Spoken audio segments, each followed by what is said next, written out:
Une digestion chaotique, c'est un handicap invisible. C'est l'angoisse de ne jamais vraiment savoir ce qui va se passer après un repas. Si tu es concerné, tu sais qu'il s'agisse des remontées acides, des nausées, des rots, des ballonnements, des flatulences, des diarrhées, des selles molles, de la constipation, de l'alternance des deux, sans même parler des douleurs.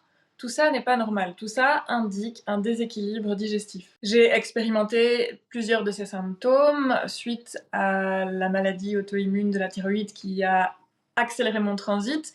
Celui-ci a été perturbé durablement et j'ai connu des périodes où j'étais réveillée aux aurores par une envie d'aller à la toilette, à la selle.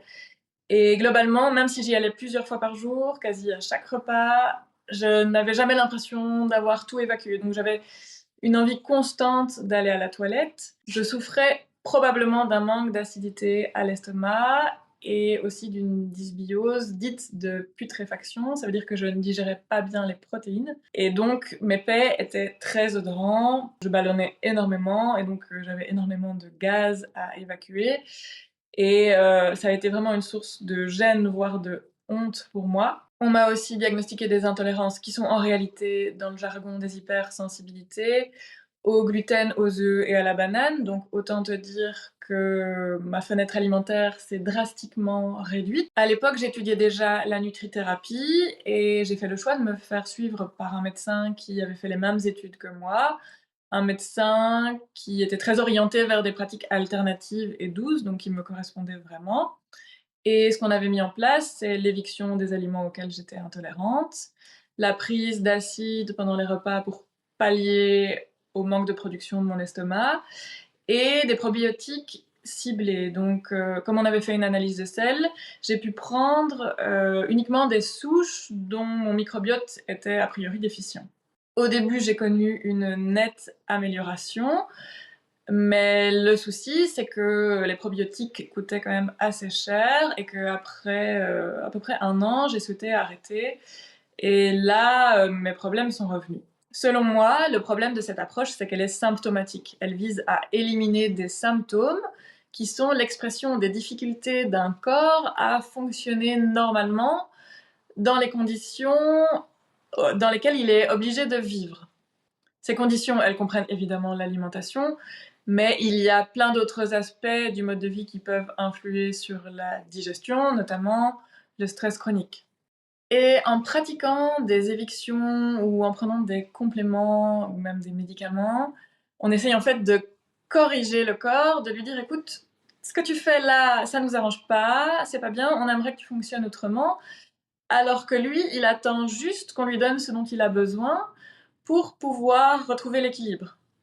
Aujourd'hui, j'ai une toute autre vision de la santé et de l'accompagnement, notamment des troubles digestifs, qui n'est plus de forcer le corps, de le corriger ou de le stimuler, mais bien de comprendre ce qui lui pose problème, ce qui le met en difficulté, pour adresser la cause et lui donner ce dont il a besoin pour fonctionner normalement. Après mes études de nutrithérapie, j'ai continué à étudier la nutrition, à découvrir d'autres approches, notamment celles qui proposent des cures régénératives de l'intestin. Et j'ai choisi de me former au profilage alimentaire pour plein de raisons, mais notamment parce que la cure de régénération qui y est proposée ne demande pas de jeûner. Alors je pense que le jeûne est hyper intéressant, mais quand on est déjà affaibli, qu'on souffre de plusieurs déséquilibres, ça peut être un énorme stress pour le corps. J'ai aussi suivi en parallèle une formation d'accompagnement aux jeunes que j'ai interrompue et que je vais reprendre ici en septembre parce que voilà, je suis quand même convaincue par les bienfaits du jeûne, mais il n'est pas adapté à tout le monde et moi j'étais trop faible, je voulais vraiment me requinquer d'abord et la cure du profilage alimentaire, elle le permet. Elle est surtout focalisée sur ce qu'il y a à rajouter pour réparer, pas seulement ce qu'il faut enlever pour éviter les problèmes, et elle permet de composer des assiettes vraiment gourmandes. Et moi, je suis une grosse gourmande, donc il n'a pas fallu grand-chose pour me convaincre. Aujourd'hui, je peux affirmer que ça fonctionne. Je remange de tout, sauf des produits industriels, ultra transformés, qui ne me font de toute façon aucune envie. Donc ça n'est pas du tout une source de frustration pour moi, ça n'est absolument pas difficile. Je ne me contrains pas. Je remange du gluten, des œufs, de la banane. Alors pas tous les jours, je dois admettre, je pratique en prévention ce qu'on appelle les rotations en profilage alimentaire. Donc l'idée c'est de varier les sources de protéines et de féculents pour ne pas surstimuler le système digestif. Les rotations sont beaucoup plus simples et beaucoup plus sûres que les exclusions pour plusieurs raisons, notamment parce que quand on exclut des aliments, ben, on en mange d'autres à une fréquence plus élevée et on finit par fatiguer les voies digestives de ces aliments et à y devenir hypersensible ou intolérant aussi avec le temps. L'autre problème, c'est le principe biologique du use it or lose it, donc utilise-le ou perds-le, c'est qu'on finit par perdre la capacité à digérer les aliments que l'on exclut. En profilage alimentaire, on utilise souvent la métaphore de la prairie digestive. Donc il faut imaginer une prairie où il y a du bétail, que le chemin que les vaches empruntent tous les jours, il n'y a plus d'herbe qui y pousse, c'est de la terre aride, et que par contre, les endroits du pré où elle ne passe pas du tout, il y a des ronces, des orties, des chardons qui vont y pousser. Et avec le temps, cet endroit devient impraticable. C'est la même chose pour nos processus digestifs et la sécrétion des enzymes, des combinaisons d'enzymes qu'il faut sécréter pour digérer chaque aliment.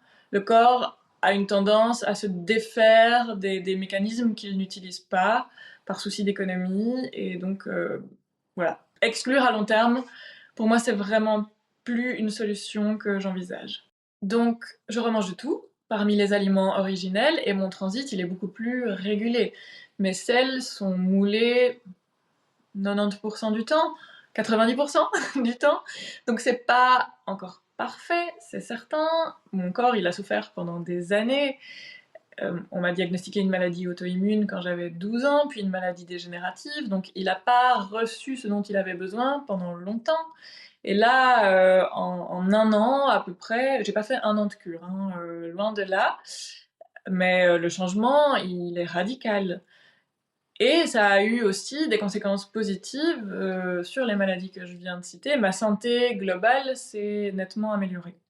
Un autre grand avantage de cette cure de régénération, qui est une approche holistique et pas symptomatique, c'est qu'elle permet de régénérer l'ensemble du système digestif. Donc on n'a pas besoin d'identifier un organe qui dysfonctionnerait et de le cibler en particulier. On va soutenir le système dans son ensemble. Aussi, on incrimine souvent des bactéries ou des virus qui nous coloniseraient et seraient à l'origine de nos troubles digestifs. Je ne partage pas cette vision.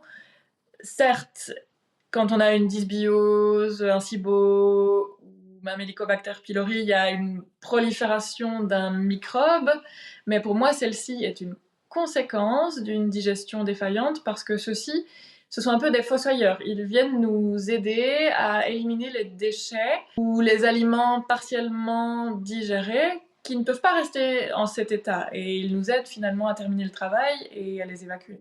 Et malheureusement, ces bactéries, quand elles prolifèrent, elles produisent des toxines, elles vont acidifier le milieu, l'intestin, et donc participer à l'irritation de celui-ci, et éventuellement à sa porosité et autres. Mais bon, bref, avec une cure de régénération, le microbiote est aussi pris en compte et il va être rééquilibré grâce à des aliments. Donc, pas de compléments ou de traitements à prévoir ici. Dans la majorité des cas, la cure elle est courte, il faut compter 15 jours et quelques jours, 5 à 6 jours pour savoir si on est dans le bon et pour obtenir déjà des résultats. Elle est très bien conçue parce que il n'y a pas de liste d'aliments interdits, mais une liste d'aliments autorisés, une liste positive, et ça c'est génial. Et comme je le disais juste avant, on va rajouter des aliments qui vont permettre de réparer, régénérer le tube digestif. Alors c'est des choses très simples qui sont souvent absentes de l'alimentation de ceux qui cherchent à manger sainement et qui respectent les critères des recommandations officielles. Au risque d'être redondante, la cure, elle a pour but de t'aider à remanger de tout, mais pendant celle-ci, il y a en effet des aliments à éviter. Alors ça demande d'adapter un peu ses habitudes, mais la durée, elle est relativement courte et surtout, il y a tous les aliments qu'on va pouvoir ajouter, qui sont gourmands et qui vont permettre de mener la cure sans avoir l'impression de se priver. Ça, j'insiste là-dessus. Cette cure, elle va apporter au corps les blocs de construction dont il a besoin pour se réparer. Et celui qui va permettre que l'assimilation et l'utilisation de ces nutriments elles soient maximales, c'est le système nerveux. Notre système nerveux, c'est le chef d'orchestre de notre organisme et il a avant tout pour mission de nous maintenir en vie. Donc, il scanne en permanence notre environnement interne et externe pour savoir si l'on est en sécurité. Et lorsqu'il capte des signaux de danger, qui peuvent être de différentes natures, ça peut être au niveau cellulaire des toxines, dans l'environnement une situation que l'on perçoit comme stressante, c'est très varié. Et quand il capte des signaux de danger, il va activer une physiologie dite de défense. Dans cet état, la digestion, elle est inhibée, donc on peut amener la meilleure nourriture, les meilleurs blocs de construction dans le système digestif, ils ne pourront pas être utilisés de manière optimale. Et le problème survient lorsque c'est chronique. Et malheureusement, nous sommes beaucoup à être conditionnés à fonctionner en majorité, donc la plupart du temps, en réponse de survie, donc cette fameuse physiologie de défense.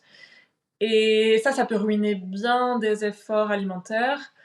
C'est pour ça que la régulation du système nerveux fait partie intégrante de mon approche. En tout cas, c'est une découverte, une pratique qui a aussi vraiment permis de changer beaucoup de choses pour moi. Alors, réguler son système nerveux, c'est avant tout prendre conscience de son état. Souvent, on parle d'exercices somatiques comme des étirements, des balancements et autres pour apaiser vraiment le corps, pour lui faire comprendre que l'on est en sécurité. Dans ce domaine-là, j'ai dû aussi aller plus loin pour m'aider parce qu'on peut utiliser tous ces exercices, ou même la méditation, la cohérence cardiaque, comme moyen de compensation pour faire taire un état d'alerte qui en fait nous indique quelque chose. Et ça revient à juste éteindre une alarme quand elle sonne, mais à ne pas chercher à savoir ce qui fait sonner l'alarme. Ou encore à écoper l'eau dans un bateau qui coule, qui prend l'eau, sans essayer de réparer la coque. Et pour éviter de déclencher l'alarme ou réparer la fuite, il faut s'adresser à ce qui fait passer le système nerveux en alerte. Et ce sont les perceptions que l'on héberge dans notre subconscient. C'est notre manière de voir le monde, le sens qu'on a donné aux choses. Donc j'ai aussi appris à changer mes perceptions subconscientes parce que le corps réagit comme il a appris à le faire pendant l'enfance. Et les stratégies qu'adopte un enfant complètement dépendant des adultes qui s'occupent de lui pour survivre et celles qui permettent à un adulte de vieillir en bonne santé et de s'épanouir, elles peuvent vraiment différer. En ce qui me concerne, à 12 ans, on m'a diagnostiqué une maladie auto-immune de la thyroïde. La thyroïde, c'est le thermostat de l'organisme. Et moi, j'ai souffert d'hyperthyroïdie. Donc, tout mon métabolisme était hyper accéléré. En allant équilibrer ses perceptions, donc en allant apaiser le corps à ce niveau-là, lui faire comprendre qu'il n'a plus à déclencher son état d'alerte dans ces situations-là, eh bien, j'ai aussi connu un avant-après. Pour te donner un exemple, l'hyperthyroïdie, elle est souvent associée à un problème de gestion du temps, la perception qu'on doit aller plus vite, qu'on n'a pas assez de temps pour faire tout ce qu'on doit faire. On a équilibré des croyances comme j'ai le droit d'avancer à mon rythme, je suis en sécurité même si je prends mon temps, ce genre de choses. Alors même si les perceptions qui peuvent ne pas soutenir notre santé ont été adoptées en grande majorité pendant l'enfance, c'est une pratique qui ne nécessite pas d'aller analyser le passé, donc on part des difficultés qui sont présentes et c'est une méthode tout à fait sûre qui est guidée par des tests musculaires, donc il n'y a aucun moyen d'aller imposer au corps quelque chose qui ne lui conviendrait pas et enfin voilà, je trouve ça génial. J'ai assisté aussi à d'autres guérisons assez incroyables. Le problème des approches symptomatiques ou restrictives, c'est qu'elles sont focalisées sur le danger, sur ce qui est désagréable, sur ce qui est potentiellement mauvais. Et bien souvent, soit elles déplacent le problème, soit elles sont une source de stress supplémentaire parce que devoir contrôler en permanence ce que l'on mange, c'est pas rigolo. Je suis passée par là pendant des années. Mon frère m'appelait nazie de la bouffe, voilà. Si ça te donne une idée du stade auquel j'étais franchement pas loin de l'orthorexie. Alors qu'il est tellement plus simple, efficace, naturel et joyeux de renforcer sa résilience par rapport aux situations de la vie ou même aux aliments. On n'a pas besoin d'avoir une vie étriquée pour prendre soin de sa santé. C'est pas censé être une corvée, bien au contraire. Je crois que la guérison, elle commence quand on s'autorise à être pleinement soi-même, y compris dans l'assiette. Parce que le profilage alimentaire, c'est ça. C'est manger selon ses propres règles. Il y a un cadre à respecter, c'est la qualité des aliments. Et après, c'est à chacun de trouver ce qui lui convient vraiment. Et ça change d'une période de la vie à l'autre, parfois même d'un jour à l'autre, pour nous les femmes, en fonction du cycle menstruel aussi. Mais c'est une approche qui t'apprend à t'écouter. Alors oui, au début, c'est beaucoup plus simple d'être accompagnée parce que, avec l'expérience, je peux te guider vers ce qui me semble le plus pertinent. Mais le critère qui sera dominant avant tout, c'est ton ressenti. Au fil des séances, à force de fonctionner comme ça, toujours grâce au feedback de ton corps, tu vas finir par pouvoir adapter ton assiette en toute autonomie. Et fort probablement de remanger de tout et de sortir de la frustration, du contrôle. Enfin, c'est extrêmement libérateur. Cette pratique, elle a changé mon rapport à l'alimentation et à l'accompagnement. Et j'ai gagné tellement en liberté, en spontanéité, en fluidité et en vitalité aussi. Que de rimes. Si ce que j'ai abordé résonne pour toi, que tu souffres de troubles digestifs ou d'autres déséquilibres de santé, que tu souhaites sortir de la restriction et prendre soin de toi d'une manière naturelle, naturelle dans le sens que ça coule de source, que ça n'est plus une corvée, et aussi parce que toutes mes approches sont basées uniquement sur l'intelligence du corps ou des aliments de qualité, eh bien, je propose plusieurs accompagnements adaptés à diverses situations, soit uniquement alimentaires ou qui comprennent aussi la régulation du système nerveux et l'actualisation du subconscient. Je mettrai toutes les infos en commentaire, en description, ainsi que les liens vers mes ressources gratuites, un guide pour nourrir sa vitalité sans plus jamais dépendre de conseils contradictoires, et un journal digital, ton corps comme boussole alimentaire, pour faire le lien entre tes sensations et tes repas et trouver l'alimentation qui te ressource vraiment, en tout cas commencer. Et si tu as des réflexions, des questions, n'hésite pas à m'écrire en commentaire ou en privé, je serai ravie d'y répondre. J'espère que tout ça t'a été utile, merci beaucoup d'avoir regardé jusqu'ici et à bientôt!